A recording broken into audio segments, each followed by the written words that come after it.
Hi, I'm Gail Bannock. And I'm Alana Santone. Welcome to the She Means Business podcast. Throughout our careers, we faced countless questions and sought advice from other women we respect and admire. And that's exactly what this show is about. Each week, we aim to help you achieve your goals by sharing our experiences and talking with successful leaders, offering real stories, practical advice, and actionable takeaways for women who mean business. All right, let's do this.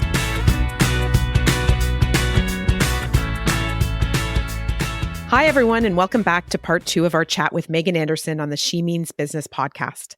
Megan is currently a global client director at Microsoft, but she's had a career that has spanned musical theater, consulting, and then various leadership roles in high-growth, venture-backed tech companies. She's also a guest lecturer, angel investor advisor, and a mom.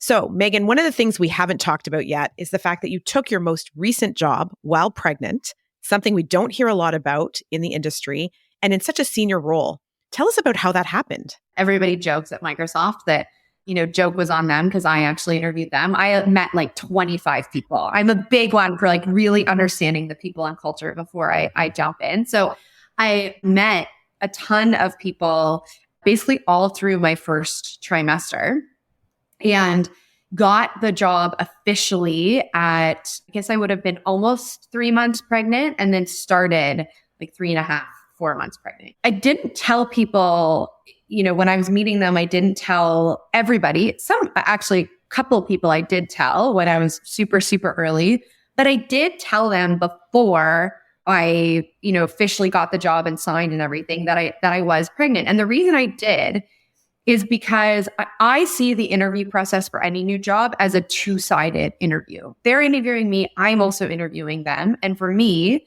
I wanted to make sure their reaction to my news that I was pregnant was really important to me. Like this is where the rubber hits the road on values and culture. You guys have told me so many things about the values and culture of Microsoft. Am I going to see that be true in this moment? And I absolutely did. Again, not just from the hiring manager who was hiring me, but their boss and their boss's boss. Like everyone just reacted so favorably. And I think that was, just a true reflection of the culture. But I think this is where it comes in, like the first and foremost, you need to make sure you're opting into a culture that is going to support you and that you want to be part of. That's one thing. And then I think the other piece of this story that is so important is what's going on at home.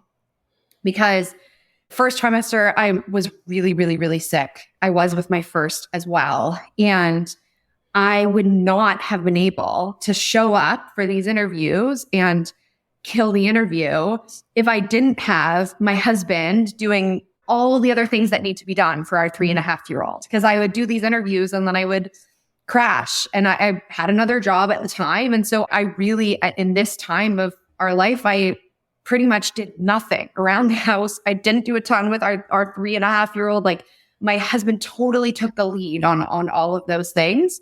And we also had family helping. And so, I think there is this myth that rock star women are able to have it all and do it all. I just like fundamentally don't think that's true. I was like, in other domains of my life, I was doing nothing while I was working hard to get this job. Can you tell us, like, actually, what did you say? Like, because what you just described actually sounds impossible. I have never done it. I don't really know anybody else who is success other than the CEO of Yahoo. I mean, you hear about these anomaly unicorns. So you're a unicorn. So like, what did you actually say? How did that go down? So the first person I told was the hiring manager. It was when he was like formally offering me the job. And I had rehearsed this and I said, Sean, I have to tell you something. I am pregnant.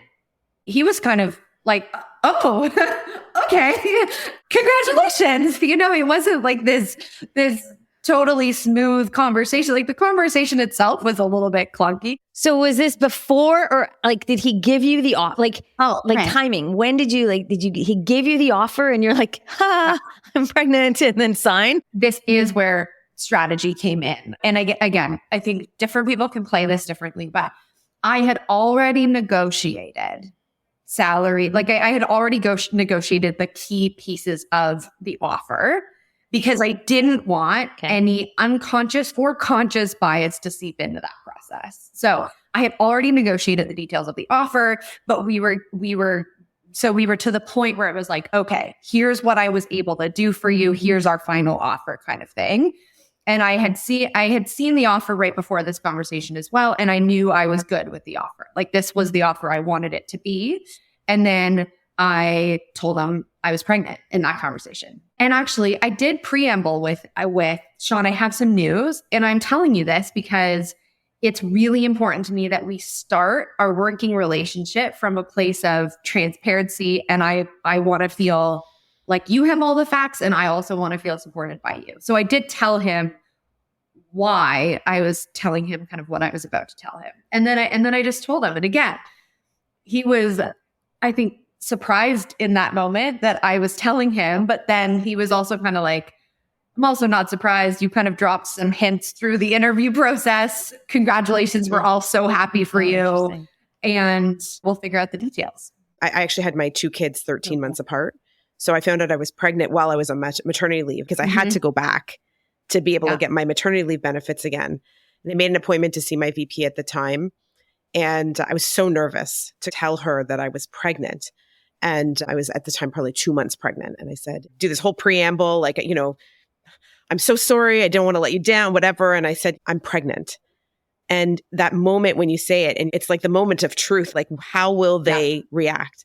And she said, oh my God, I'm so relieved. I thought you were going to quit. And at that moment, I knew that the company I was at was the company that was right for me because they had my back. And not only that, they were going to help me facilitate through this process that is so hard for so many. And this was 18 and a half years ago. So, 18 flash forward to this time where values play such a huge part in the interview process, and companies are so much more focused on values than they were 20 years ago. It's just such an interesting way to approach it, which is to say, like, listen, if they don't react well to my news, then it's probably not the company for 100%. Me going forward. And were you relieved when at the reaction? I was relieved because I think these moments are always a bit nerve-wracking, but I did expect it because I had asked a lot of questions about the culture, and I had talked to another woman who wasn't part of my hiring loop, but she's a very senior woman in Microsoft Canada. I was able to suss out how the broader culture was going to treat this. And then also just looking at the details of the actual parental leave program, I think also says a lot about how a company handles these situations. Do they top up? How long do they top up for? Microsoft has a super generous program. And so when you see that they're also following through on like where they put hard dollars, like also a pretty good sign. It really is nerve-wracking. I did the same thing 3 times, and I remember every conversation, and it is so scary, and you never actually know how it's going to go. And now that I think of it, all 3 of my confessions were to men. I had male bosses at the time. And not that I think it's better or worse. They were actually all wonderful, but it is really, really scary. I want to go back to something that you said as you were declaring your situation. You said, I want to start this with, being honest. And there's something problematic about the way that we do share information in our culture where it's at 3 months. Arguably, you've known for 2 months. And I don't know how you felt, but I felt like such a fraud that I've been actively lying and hiding for 2 months, which is a really long time. And so I felt so rotten. By the time I came to tell them, I felt so dishonest, and there's no other way to do it. I mean, you can tell people earlier, but that's really scary too. And so how do you manage that? And then in the same breath say, I'm coming to you with full transparency after I've been non-transparent for the last 2 months. How do you deal with that? Because I found it really hard. Yeah. So I do think this is actually where my support network comes in, because the reality is I really wish we lived in a world where we didn't feel apologetic about when we biologically we have to have kids if we're going to have kids. Like we are the one who has to do it. The whole situation is just like kind of shitty, to be honest. There's a lot of societal pressure. And so I wish I could magic wand all that away, but I can't, right? Like all these things are true. And so I think first and foremost, it's having a group of girlfriends mostly who were very vocal with me about you have nothing to apologize about. You have they were like my hype people, and having those hype people in your corner, I think is super important because there's so much about the early days that feel a bit shitty. Because at the end of the day, I do think the mindset we should be adopting when we're having these conversations is that it is my choice to decide when and how I communicate this news. I could tell people at 2 months. I could tell people at 5 months. I get this is my choice and my right to handle this how I want to handle it. These conversations are hard. And I decided to tell before I took the job. I don't think women have to. I don't think you owe the company that's about to hire you anything. Did you ever have the thought while you were either early pregnant or, because it sounds like it was a relatively long process, but while you were thinking of getting pregnant, trying to get pregnant, that this is not the right time for me to leave and start a new job? Because I feel like a lot of women have that thought. Yes, I definitely had the thought. I'm a huge believer in the Sheryl Sandberg advice, don't leave before you leave. Huge believer in there is no right time ever. You cannot plan these things. And if career is important to you and if you're an ambitious person, you keep your foot on the gas until the day you've decided your maternity leave starts. And whether that means putting your hand up for a promotion, getting another job, because who knows, fertility is so hard to predict too. So I have known friends who have said, well, I'll go for that promotion after I have my next kid. And then they have trouble having their next kid. And before you know it, it's 5 years later and you still haven't put up your hand for a promotion, because then toddlers are tough. There's never a perfect 100%. Time. So don't leave before you leave. I've heard a lot of women early in their career to say, you can't do both. You can't have it all. You can't have the career and have pregnancies and have more than one kid or not have any kids.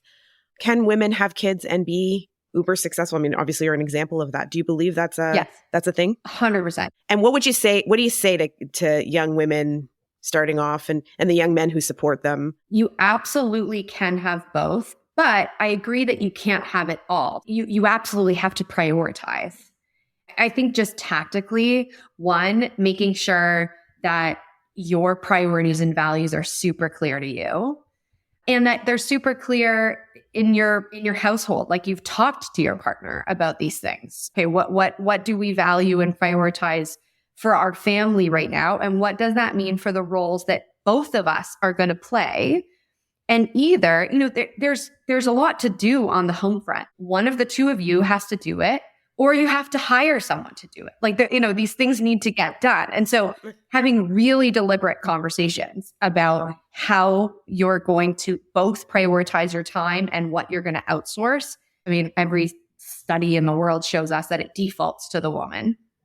In my case, my husband does 90% of drop off and pickup. He does 100% of the cooking. He absolutely does more on the home front than I do. And that's a really deliberate choice that we've made. Another equally as good choice would have been to hire a nanny. There's different choices you can make, but you've got to make them deliberately. Right. I'd say don't underestimate the support system that you have to architect for yourself at home. And for some people, that's grandparents. The other thing I think you really need are sponsors at work. You need people who are advocating on your behalf when you are not in the room. And that to me is a really key difference between mentors and sponsors. Mentors are great. They can help you through some tough moments and help you build skills, but sponsors advocate for you when you're not in the room. And whether you take 6 weeks of maternity leave or a year and a half, there's a big stretch of time there where you're not in the room and you need someone advocating on your behalf. So I think you can absolutely achieve both, but you just have to be really deliberate about how you craft your home life and how you craft your work life. You also have to decide what you're okay with deprioritizing. Our house Right. is not perfectly decorated and it's certainly not tidy all the time. I'm not the person who has perfect nails and hair and plucked eyebrows. And a bunch of these things sound super frivolous, but I think we as women tend to add up all these pressures on ourselves. Whereas, if you're like, well, no, actually what's really important to me is I'm ambitious and I want to go hard at my career and I want to have daily quality time with my kid and my partner. And those are the two rocks and everything else is allowed to drop. Then that actually becomes doable because you've taken out the house, you've taken out the nails, you've taken out the whatever. I really, really love that, Megan. And I remember at one point I was feeling guilty because I asked my nanny to do bath time. And some woman, that I was talking to, some friend said, "Oh, I love bath time and it's so great." And then I felt guilty. And then I went home and I said, no, I'll do bath time. And then I did bath time. And you know what? Bath time was not that great. It was hard and it was yelly and then I had to get them out and it was messy and it wasn't special and it wasn't delightful and it wasn't magical. And I was like, you know what? I don't want bath time. Bath time's not that great. I delegated bath time again to my nanny. And I said, you know what? I'll take book bedtime and we are going to start a new tradition called talking about things. And I have this thing with my kids where every night we sit in bed and we talk about things and I hear about their day. And it's great for having intimate conversations and teaching them about sex and space and whatever we want to talk about. But when I hear you say you can't have it all, that's what I hear. Like you said, there's the rocks of the big things, but they're made up of these little things that you can say, you know what? No, I don't want to cook. Some people want to cook with their kids. I don't want to cook with my kids. I just want to eat with my kids. I'm going to sit around the table and we have dinner every night, but I didn't cook it and I didn't do bath time and that's okay. And so I think it's made up of those little decisions that you can let go of some things, forgive yourself, everything from the manicure to the bath time routine to the pickup. Who cares who picks up? Like it's not, so I love that you said that. These micro decisions are, they add up to a lot. Like it's out, taking out drop off and pickup. Your bath time story is very similar to drop off and pickup. I remember I was in a frenzy one day trying to do drop off and then get to the office. And my husband, who works from home, was like, I don't understand why you whip yourself into such a frenzy. I am very happy to do both drop off and pickup. I work from home. I'm not trying to shoot downtown.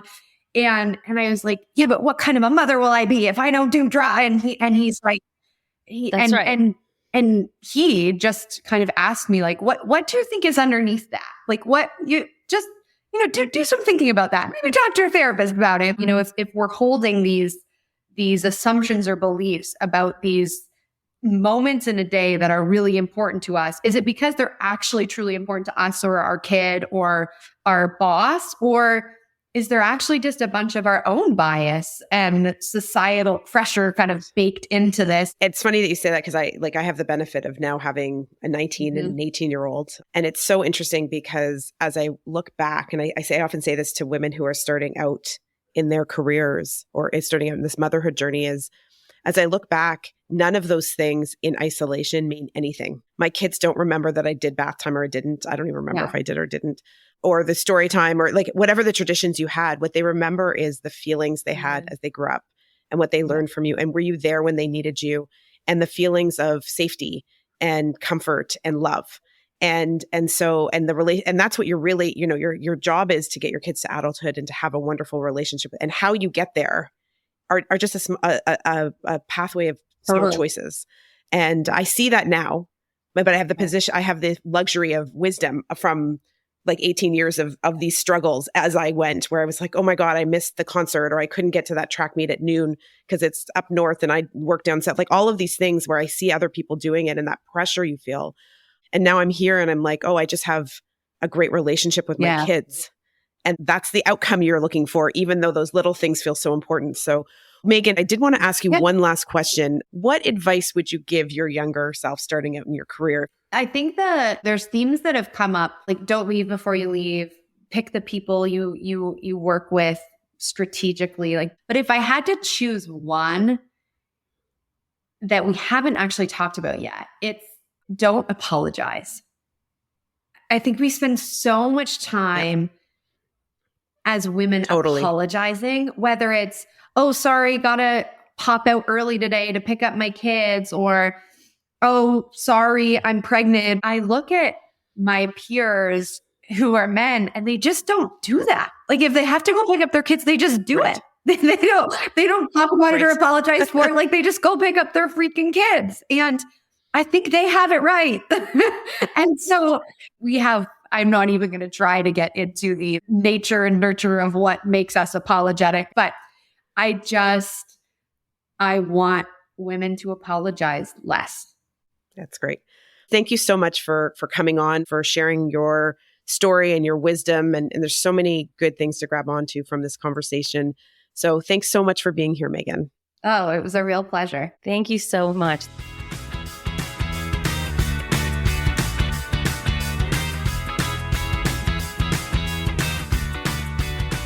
There was so much there. There's so much there. I could just talk to her for another hour. I agree. I don't even know where to start. I'm so grateful that she was willing to talk about, that experience of like I said, like a unicorn experience of getting a job, an impressive job while pregnant, how she navigated. I just remember those conversations are so scary when you're in the job. Right. And you know the people and you have job security and you have a sign and they can't fire you, and to have the courage to have that conversation and it work out. I'm just really grateful that she was willing to share that. I agree. And I was thinking to myself, I have a little bit of PTSD listening to her talk because I remember those days so vividly. I mean, my kids are a bit older, but thinking back to the times where I had to tell, and that story about, when I was pregnant already and going back and this lost sleep for weeks. Oh my God, Yeah. what am I? And the relief I felt when I was supported and the fact that it was actually a question on whether I'd be supported or not. And the privilege I've had of being supported by, I think that notion of I loved what she said about sponsors and support structures outside and the difference between sponsors and mentors. And I had true sponsors through my career that made sure that as I was navigating it through pregnancies and leaves, my career progressed. And I think if that's one thing our listeners take away is that importance of sponsors. It's not don't do it. Absolutely, but do it with intention. I think Megan was really good at talking about that notion of intention, being deliberate, surrounding yourself both personally and professionally with people who advocate and who speak on your behalf, who support you through. Just so many great lessons. And I think actually it'll be good to do a part 2 with Megan in, post baby as she's thinking about going back to work and how she's navigating that part. But the structure that she's put in place to be able to kind of have both, not all, but both is really a great lesson there. Yeah, I think this idea of, having it all and having and the importance of a partner. I mean, we seem to be quoting Sheryl Sandberg quite a bit lately, but one of her other principles is, the biggest career decision that you are going to make is the partner that you choose in life. It's a great lesson. And so, you don't often think about that when you're dating and you're looking for somebody, but, it needs to be one of the things that you think about when you are looking for who you're going to spend your life with. And do they share the same values? Are they going to support you? Are they a real partner in everything, from liking to travel and liking the same movies to, are they going to wake up in the middle of the night? Are they going to support you going back to work early? Are they, going to do drop off and pick up? Like, it's just, this is real life. And if you don't have somebody who is willing to do that, but you love them anyway, then understand that is going to impact the things that you can do, because you can't. I mean, we had to outsource. We had to get a great nanny and we had to pay for it because we couldn't do it all. And we didn't have the built-in family support. And I just add to that, whether you have a partner or not. And then there's a lot of women now or men who are having babies on their own. And I think that notion of whoever you're choosing to put in your life, whether it's a partner, whether it's a support system, whether it's an outsourcing, this notion of, I can't stress enough how much I love that quote of you can have both, but you can't have it all. It's just such an important takeaway. So whether you have a partner that is supporting you in that, or you have a support system, or you have a broader network, or you outsource, that notion of you must put that architecture and the structures around yourself to be able to be successful is super critical. I agree. And I think the choosing what you're going to let go of, 100%. I think that's so important to me. That resonates. Yeah. Right. I mean, it's just, and you have to, and then you have to manage. And when I say manage, I mean, get rid of the guilt that is associated with it, because that comes with it. So you can't be at every recital and you can't be at every game, and that's okay. And you can't be at every bath time and you can't be at every bedtime. Yep. If you travel, you're going to miss some days. And when you raise somebody for 18 years and you travel a few times a year for 3 days, it's not the end of the world. Correct. And women oftentimes are very worried about, I'm not going to be there, and the relationship's not going to be the same, and they're not going to forgive me. And we have to let that shit go, because just let it go. Let it go. Let it go.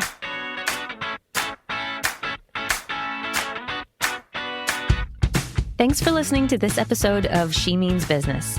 If you enjoyed today's show, please subscribe, rate, and review us wherever you listen to podcasts, and head over to our show notes where you can find helpful links and summaries of key points from the episode. We'd also love to hear from you on LinkedIn or Instagram, so please follow and DM us at the She Means Business podcast. See you next time.